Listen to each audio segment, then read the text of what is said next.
The Louisville Cardinals struggled on the road in Charlottesville as they fell at the hands of the Virginia Cavaliers on Monday night. We'll talk about everything you need to know about that contest on this episode of the Locked On Louisville podcast. Stay tuned.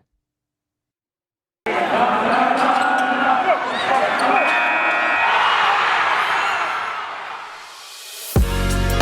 are Locked On Louisville, your daily podcast on the Louisville Cardinals. Part of the Locked On Podcast Network, your team every day. What's going on, everyone? Happy Tuesday. Welcome into another episode of the Locked On Louisville podcast. I'm your host, Dalton Pence. Today's episode is brought to you by Sonos. Experience the game like never before with Sonos Arc, the premium smart soundbar for TV, movies, music, gaming, and more. Visit Sonos.com to learn more. Also want to take this time to say thank you for making us your first listen of the day. And just a reminder, the Locked On Louisville podcast is free on all streaming services, 5 days a week, your team every day. On Monday evening, the Cardinals continued their struggles in the month of January as they fell at the hands of the Virginia Cavaliers 64-52 in Charlottesville. On Monday evening, we'll discuss and identify the good, the bad, and the ugly from the loss in Charlottesville, and then we'll transition into the initial reaction and takeaways, and then finally we'll take a little bit of a step back and predict what Louisville will do in the remaining games to conclude the regular season. But before we get into the show, like I mentioned, for those who are not aware of who I am, my name is Dalton Pence. I'm a credentialed media member for Cardinals Sports Zone, where I serve as both a football beat writer and a recruiting analyst. Also do some PA announcing work for the university in various sports. You can check out my personal Twitter in the graphic in the bottom left-hand of your screen, and the podcast Twitter page is at @LO_Louisville. So let's get right on into the show. Identifying the good, the bad, and the ugly. I usually would like to start with the initial takeaways and reaction, but I feel like that kind of takes away from this segment. So I want to, give the respect to the good, the bad, the ugly segment that we do on the Locked On Louisville podcast a lot. The good, I'll go ahead and identify them before we get into the rationale. The good is the fact that the team showed life and clawed back to cut the deficit to 5 in the second half. They looked better in the second half than they did the first. The bad is the fact that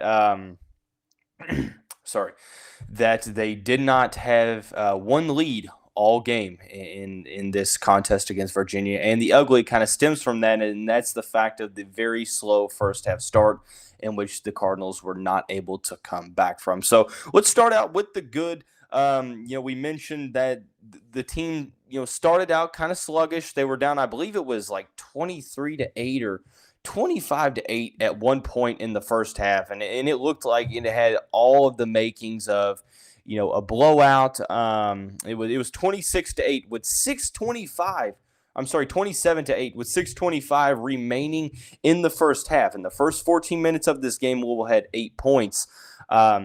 But the team was able to cut the lead to 12 by halftime, and in the second half, the teams ultimately both scored 29 apiece. But it was Louisville that kind of started out on top in the second half in terms of, the momentum. They started out, I believe it was an 11-7 run to begin the second half. They actually cut the lead to 6 at one point with just under 10 minutes to go. Virginia pushed the lead back out a little bit more, and Louisville was able to get it to 5 with about, I think it was like 6 and some change. But Virginia went on I think it was a 6-0 run to push the lead to 11, and at that point it was just kind of trading buckets. And then, before you know it, Louisville ends up losing by 12. So the good part of it is the fact that they fought back. The bad part of it, however, is the fact that not once in this game did the Cardinals ever have the lead. That is something when you play against Virginia. It's one that Louisville fans have kind of been accustomed to, is the fact that it kind of serves as Louisville's kryptonite, and we'll talk about that in the second segment. But it just kind of goes to show that Louisville started out the game slow and kind of dug themselves in a hole, and they fought back. They fought back to where they were within a couple of possessions, but they were never able to get over the hump. I feel like that's a common theme that we kind of discuss for certain games, like the Western Kentucky game, maybe Michigan State to an extent. I'm trying to think of which games Florida State was the one that I'm thinking of, in which the Cardinals kind of were clawing back, got within a respectable, striking distance, and then at the end of the day, the lead was preserved, and the Cardinals did not have a lead in this game. But that kind of transitions over into the ugly part of this segment, and that is the fact that the Cardinals started out very poorly offensively in this one. They were down 27-8, like I mentioned.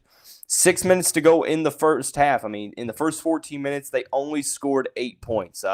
It was one of those things to where I credit the team for clawing back to making it a respectable halftime deficit, but at the end of the day, I have to wonder how this game would have ended or where it would have been in the second half had Louisville not been trailing by 19 points. Approaching the last media timeout of the first half. So that's kind of where I'm at, and it seems like the offensive struggles of the season, we've had, some stretches to where the team has gone through some droughts. Well, we all know what Virginia does very well. That's play extremely sound and fundamental on-ball and team defense. We knew that, the Cards were likely going to struggle offensively in this game. It wouldn't surprise anyone, despite, Virginia being, down, so to speak, from what they're usually at talent-wise. They still are very, very good defensively, and that can mask over some of those, that lack of talent gap that you saw from, this year to a couple, years past, so to speak. So, yeah, the good part of the game was the fact that it was somewhat enjoyable to watch in the second half. Maybe not necessarily toward the end when Virginia was able to push that lead out for good. But in the beginning of the second half, I liked what I saw from the Cardinals across the board. I thought that the effort was there. They didn't give up. I guess you can kind of combine that in the good section of this is the fact that overall the team did not give up when they did go down by 19. I got to be honest, when they went down 27-8, I thought that this was a game to where they could lose by 25 to 30 points by, the way that Louisville was failing to score the ball. But they turned it around, fought back, diligently, got to within 12. But ultimately, at the end of the day, 12 proved to be too big of a deficit, especially against a team like Virginia. We covered the good. The bad, obviously, is not having a lead. Sometimes there's been games where teams haven't had leads until, the final 2 minutes, and then boom, they're up by 2 and they end up winning the game. I feel like, Louisville's had some of those games. If you're a college basketball fan, there's been a lot of those games. But unfortunately, the ugly part of the segment, and this kind of takes away the fact of that possibility in which you could, trail for a lot of the game and then come back and lead at the very end, is the fact that they started out so slow, unfortunately. And that's where, that kind of, set the tone to where the second half, it was just a little bit too big of a deficit. They showed that it was possible. They got it down to 6 one time. They got it down to 5. But sometimes you take all of your energy just to get back, and then, you lose some of that momentum, and Virginia gets a couple buckets, and it's kind of pushed back to 8 to 10 points, and then you have to keep trying to fight it to get it back to where it was. So ultimately, at the end of the day, a tough loss again. This wasn't a game that I was coming in expecting to win, but some positives, but kind of dulled in comparison to that very slow start. So we'll talk about the initial reaction from this game, the initial takeaways here in a second after we talk about our friends at BetOnline. BetOnline would like to wish you a happy new betting year as we continue our march to the playoffs and beyond. It remains the number one spot for all of the best sports wagering action for 2022. A new year and a new updated desktop and mobile website means you can sign up today and receive your 50% welcome bonus on your first deposit by using the promo code LOCKEDON. From football, basketball, hockey, boxing, and UFC, right to your favorite Vegas casino games, don't wait to take advantage of all the amazing offers available for 2022. BetOnline is the fastest and easiest way to wager on all of your favorite sports, and BetOnline is where the game starts. At this time, I want to say thank you once again. I feel like I don't thank you all enough for making us your first listen of the day. I appreciate everyone that's sharing, liking, subscribing, rating, listening to the show on a daily basis. We couldn't do it without you all. Just a reminder, the Locked On Louisville podcast is free on all streaming services 5 days a week, including YouTube now, by the way. So be sure to go check out and subscribe to the YouTube, your team, every day. The initial takeaways from this one is basically the fact that the Louisville Cardinals' struggles against the Virginia Cavaliers are extended, and they continue. Jeremy Wallman, Cardinal Sports Zone co-founder and now editor, who will be on the show for his Wallman Wednesday appearance tomorrow, he tweeted out that the Cards all time against the Virginia Cavaliers are 5-18. What's even more alarming is the fact that in conference play, so I believe, I don't know that. Forgive me if I'm it's ACC play. Yeah, in ACC play, since the 2014-15 season when the Cardinals joined the league, the Cardinals are 2-13 against the Cavaliers. The two wins coming, Mango Mathiang's go-ahead buzzer beater in 2015. And then the Jordan Warrior in 2020, right before the COVID pause. It was a home game at the KFC Center where Thomas Walden Tensei almost willed the Cavaliers back to victory with, I think he had like 32 points, which was a career high. But I digress. What's even worse than the fact that they are 2-13 against the Cavaliers in conference is the fact that, number one, the Cardinals have not won in Charlottesville as a member of the ACC. And number two, their last win in, I think it's John Paul Jones Arena or in Charlottesville, whatever you want to call it, 1989.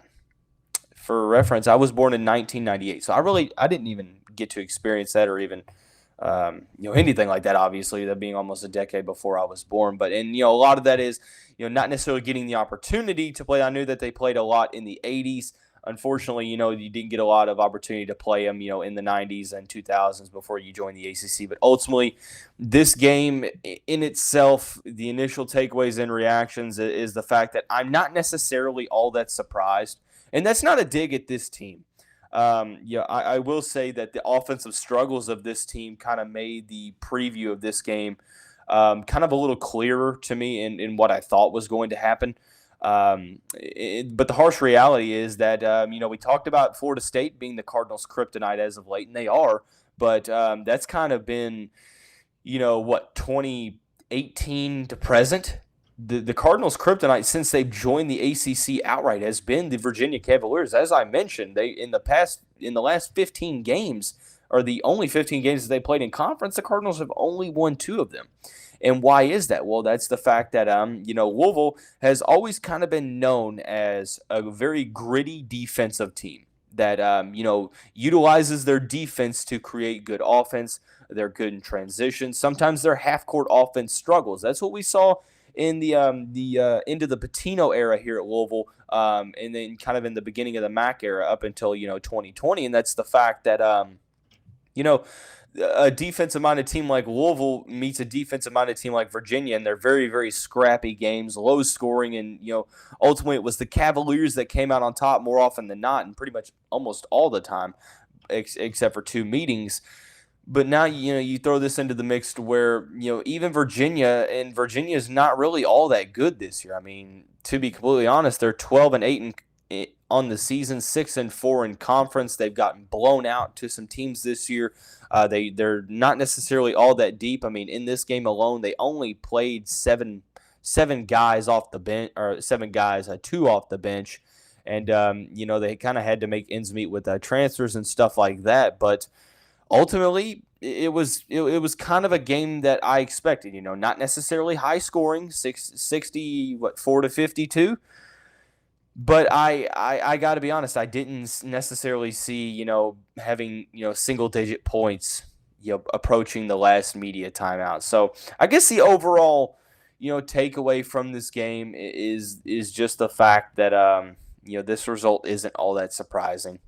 And that's really more of an indication of how well Tony Bennett does against Louisville and how well, matchups, how well, the Cavaliers are in terms of matching up with the Cardinals in terms of, like an identity standpoint, where Virginia's a very, disciplined, very balanced team. They don't necessarily beat themselves a lot. They're good defensively. You have to earn everything on the offensive side. And I got to be honest, like Louisville, statistically speaking, when you look at the statistics from this game, it's not necessarily something that you would wince at. I mean, they only had 7 turnovers. They did get out rebounded 37-26. I thought that overall they had a size advantage for the from top to bottom, but ultimately Virginia was able to out rebound the Cardinals in this one, and that was something that surprised me. Free throw wise, it was 14-3 in the margin. The Cardinals only shot 3 free throws,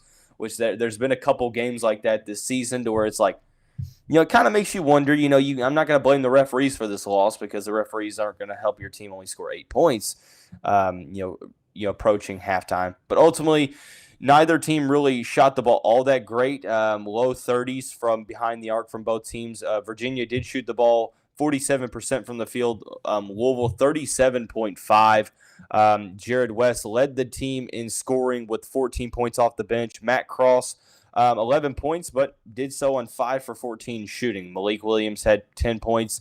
All other 4 starters had less than 4. Sidney Curry, it was interesting, only played 9 minutes in this contest. I know that he had some foul trouble early on in the first half, but I wonder if, that ankle injury that he sustained before the Pittsburgh game that held him out that game, I wonder if it contributed to him not playing that much, or if it was a coaching decision or anything like that. I don't think that we got any clarification on that. If it was addressed in the post-game press conference, forgive me, I wasn't able to see that. So ultimately, I'd like to know what happened with Sidney Curry. Jalen Withers played 7 minutes. Sam Williamson, 14 minutes, 0 points. Roosevelt Wheeler played 8 minutes, had 2 points. Matt Cross, like I mentioned, 30 minutes off the bench, so he played a significant amount. L. Ellis, 19 points, 19 minutes, 1 point, 1 assist. So overall, just kind of a very scrappy game, one of those games where very sloppy on both sides, not necessarily a ton of good offense. But I thought at the end of the day that, I was proud of the way that Louisville competed in the second half. Unfortunately, it was that slow start that kind of pushed the deficit to a big number at 19. Louisville was able to get 7 points off of that total to cut the lead to 12 at half, and unfortunately the Cards were within striking distance, but at the end of the day weren't able to get it done. So the Cardinals' struggles against the Cavaliers since joining the ACC continue, but most importantly for the season is the struggles have continued all the way throughout the month of January, which leads me into the next segment to where I want to look, take a step back, look at the remaining schedule as a whole, and just basically go down the line and predict the wins and the losses for, the remaining, 9 or 10 games or something like that. We'll do that here in just a second after we talk about our friends at GetUpside. Hey, Cardinal fans, this is your host, Dalton Pence, with an incredible app everyone who buys gas needs to know about. GetUpside. My listeners are earning cash back for every gallon of gas every time they fill up. Just download the free GetUpside app in the App Store or Google Play right now and use the promo code SCORE for 25 cents per gallon or more off on your first fill-up. Cash back. Don't pay full price at the pump anymore. Get cash back using GetUpside. Some people who drive a lot are making as much to $200 to $300 a year in cash back, and there's no catch. The cashback gets added right to your account. You can cash out anytime to your bank account, PayPal, or e-gift card for Amazon or other brands. Just download the free GetUpside app today and use the promo code SCORE to get 25 cents per gallon or more cash back on your first tank. Once again, that's promo code SCORE to get 25 cents per gallon or more cash back on your first tank.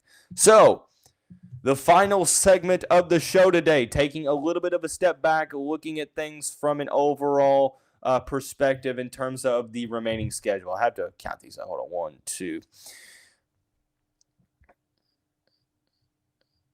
Okay, there's 10 games left. I knew there was either 9 or 10, so it was the latter. So the Cardinals have 10 games left. They currently are sitting at 11-9. They are 5-5 in the conference. They are Going into a little bit of the tougher part of their schedule, they have Duke coming up on over the weekend. Is it the weekend? Is the 29th? Yeah, 29th is a Saturday. I'm losing my mind. I can't believe it's the end of January already. Cardinals started out the month, decently. They were 4-0 to begin the ACC slate, and the loss to Florida State kind of triggered a series of losses, which has, in my opinion, squarely put Louisville on the outside looking in terms of the NCAA tournament. But let's look at the remaining 10 games on the schedule. We'll begin with the only game left in January. That is at home against the top 10 ranked Duke Blue Devils, the top team in the ACC, in my opinion. I've got the Blue Devils winning in this one. That really shouldn't surprise anyone. I am questioning how Louisville is going to defend Paulo Banchero, Mark Williams, and Trevor Keels. It's going to be very interesting to see what Chris Mack and company utilize in terms of defensive scheme for this one. But ultimately, I think that this is a loss. This is probably the most confident in terms of predicting a loss that I am for the rest of the season. In February, the Cards. They only have, one team that they play twice within the span, although there are a couple of teams that they've already played throughout. We'll start out with the team that they play twice. North Carolina is on the schedule twice. They'll begin in early February 1st, when they'll host the Tar Heels, and then they will travel to Chapel Hill later that month. Tar Heels are currently 13-6. I ultimately think that this is not a good matchup, personnel-wise for Louisville. I think that, North Carolina is very solid in terms of around the rim. They shoot the ball well. They are not unbeatable, however, although I do think that Carolina probably wins both of the matchups, especially the one in Chapel Hill. I would feel a lot better if the Cards were, not necessarily trending in the wrong direction, unfortunately. So as of right now, I have North Carolina both as losses. So in the just for a tally count, in the last three, obviously these aren't in order by any means, because they don't play Carolina back to back, or Carolina even right after Duke, or they do. They play them right after Duke, but regardless, you know what I mean. 0-3 right now. You're looking at the teams that they've already played. They've already played Notre Dame, and they've already played Virginia. So, unfortunately, I think that both of those are losses as well. I think that they have a better chance of beating Virginia in the KFC Yum Center than they do traveling up to South Bend and defeating the Fighting Irish. I think that it took a very good, first half shooting performance for the Cardinals to be up by 8 against Notre Dame, and then when they kind of came back down to earth, Notre Dame didn't cool off. However, you have to play the devil's advocate and ask, will Notre Dame shoot 65% both from the field, or 63% both from the field and from behind the arc? I highly doubt they do, although they are a respectable shooting team, very efficient and scoring as well. So, but as of right now, I think that Notre Dame is a loss. I think that Virginia at home, I think it's going to be closer than 12 points. I think that Louisville is going to have a very solid shot to win this game. It's the season finale. I do, however, unfortunately think that both of these are losses. So you're sitting at 0-5, and the best that the Cardinals can do, in my opinion, would be to come even. The remaining 5 games: Syracuse, Miami, Clemson, Wake Forest, and Virginia Tech. We'll start out with Syracuse. Syracuse is a team that I think the Cardinals actually, they match up pretty well with. The Qs are 9-10. They struggle with against teams with size. I think that this is a win for the Cardinals, even though it's up in the Carrier Dome. I do think that this is a team that is going to go up there and win this game. Buddy Boeheim, Jimmy Boeheim, Joe Girard, Cole Swider, Jesse Edwards. They've got 5 dudes that are averaging over 12 points per game, so they score a lot. But I do think that this is a game where Louisville is going to go in and win, and that marks the first win in this little scheduling prediction segment, or whatever you want to call it. Moving on to the next game to focus on, and that is Miami. Miami is quickly, becoming one of the best teams that no one has been talking about. They're 14-5 on the season, first in the ACC. I'm predicting this as a loss, unfortunately.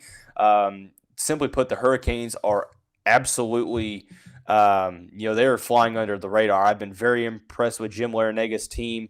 Isaiah Wong is one of the best players in the ACC. I think that he is very, very solid. I think that this, even though it's at the Yum Center, I do think that Miami wins this game, and I think that this has a potential to be a double-digit loss. So we're sitting at 1-6. Moving on to the Clemson Tigers. Clemson 11-8 on the year. I'm predicting a Louisville victory in this one. I think that when you look at what Clemson has done, they lost to 10 by Virginia.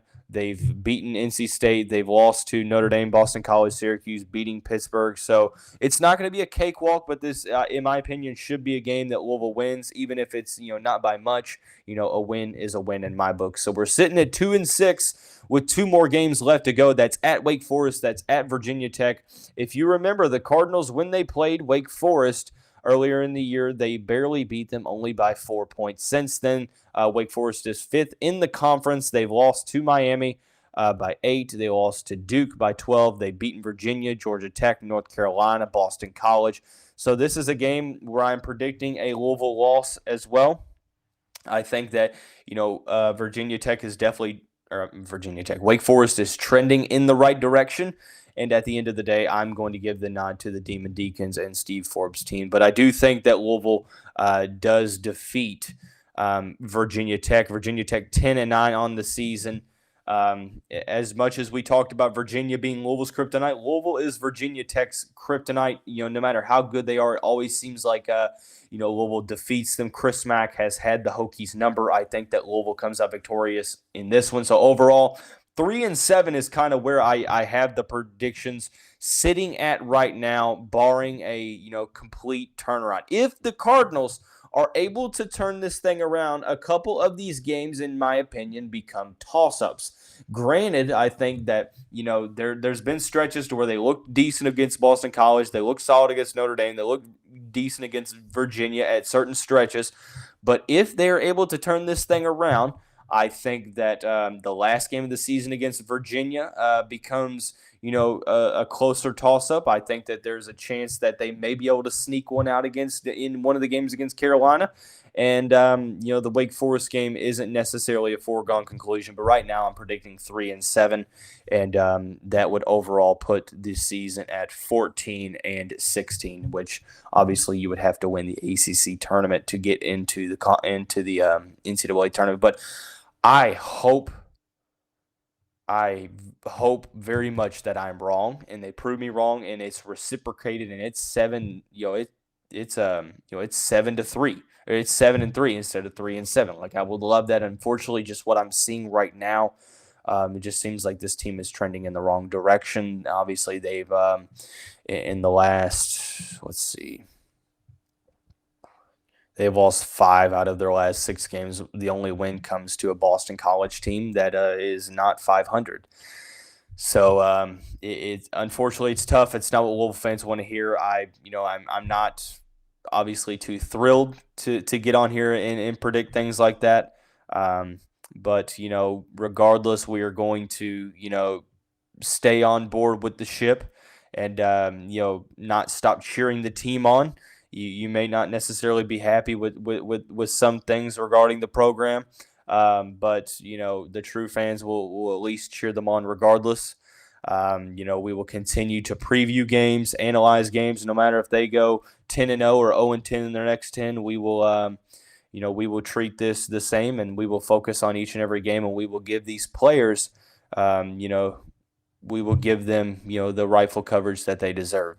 Along with the women's basketball as well, any sport, so to speak. So, but that's going to wrap up this Tuesday edition of the show. We talked about the good, the bad, the ugly from the loss against Virginia, the initial takeaways and reaction from it, and also predicting the remaining games on the schedule. Before we get out here, a couple quick shots I want to give to the Cardinal Sports Zone podcast. The most recent one was published on Sunday. Go check that out at cardinalsportszone.com. Also, the Locked On Beds podcast hosted by your boy Q with handicapping expert analysis from Lee Sterling. You can get that on the Odyssey app or wherever you like to get your podcast. But that's going to wrap up this Tuesday edition of the show. Everyone have a great day, and we will see you right back here as always tomorrow.